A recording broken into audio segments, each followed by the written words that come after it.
Oke, selamat pagi semuanya.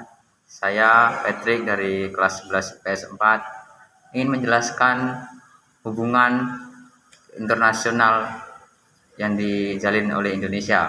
Hubungan internasional atau hubungan antar bangsa merupakan sebuah interaksi manusia antar bangsa baik secara individu maupun kelompok yang dilakukan secara langsung maupun tidak langsung. Hubungan internasional dapat berupa sebuah persahabatan, persengketaan, permusuhan, atau peperangan. Menurut Muhammad Hatta dalam melaksanakan politik luar negerinya, maka Indonesia melaksanakannya secara bebas dan aktif. Bebas itu tidak menganut blok barat dan blok timur. Aktif yaitu turut ikut serta dalam memecahkan masalah-masalah dunia. Pola hubungan internasional bangsa Indonesia berdasarkan kebijakan politik luar negerinya yang berprinsip bebas aktif, bagi Indonesia merupakan hubungan internasional diarahkan untuk pembentukan satu negara Republik Indonesia berbentuk negara kesatuan dan negara kebangsaan yang demokratis. Yang kedua, pembentukan satu masyarakat yang adil dan makmur secara material maupun spiritual. Yang ketiga, pembentukan satu persahabatan yang baik secara Republik Indonesia dan semua negara di dunia. Yang keempat, mempertahankan kemerdekaan bangsa dan menjaga keselamatan negara. Yang kelima, memperoleh barang-barang yang diperlukan dari luar negeri yang tidak dihasilkan sendiri. Meningkatkan perdamaian internasional. Lalu untuk meningkatkan persaudaraan segala bangsa.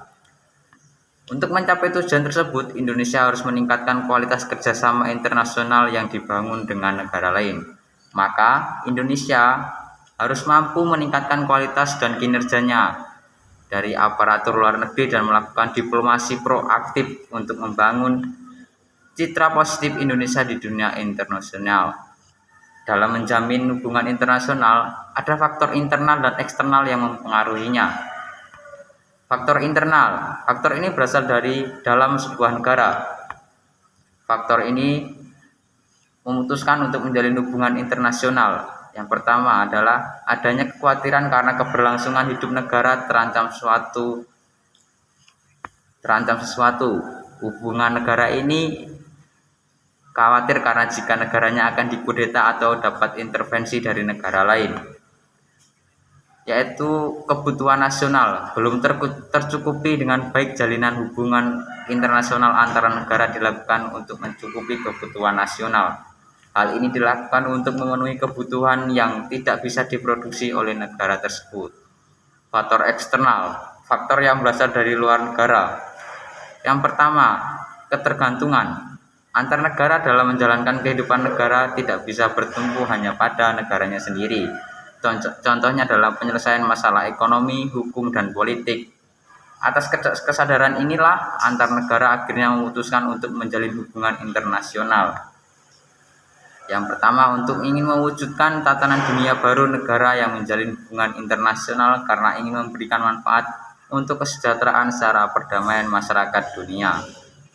Melalui uraian pembahasan tersebut, maka dapat disimpulkan bahwa kerjasama internasional memiliki peran penting dalam mendukung pencapaian nasional, baik kerjasama internasional, bilateral, multilateral, ataupun melalui kerjasama internasional itu sendiri. Disebabkan sumber daya suatu negara, baik manusia, alam, ataupun teknis, sifatnya adalah terbatas, sedangkan kepentingan nasional itu sifatnya terbatas. Kemudian kerjasama internasional juga dipengaruhi oleh faktor kepemimpinan. Pemikiran penjelasan mengenai hubungan internasional dari saya, terima kasih.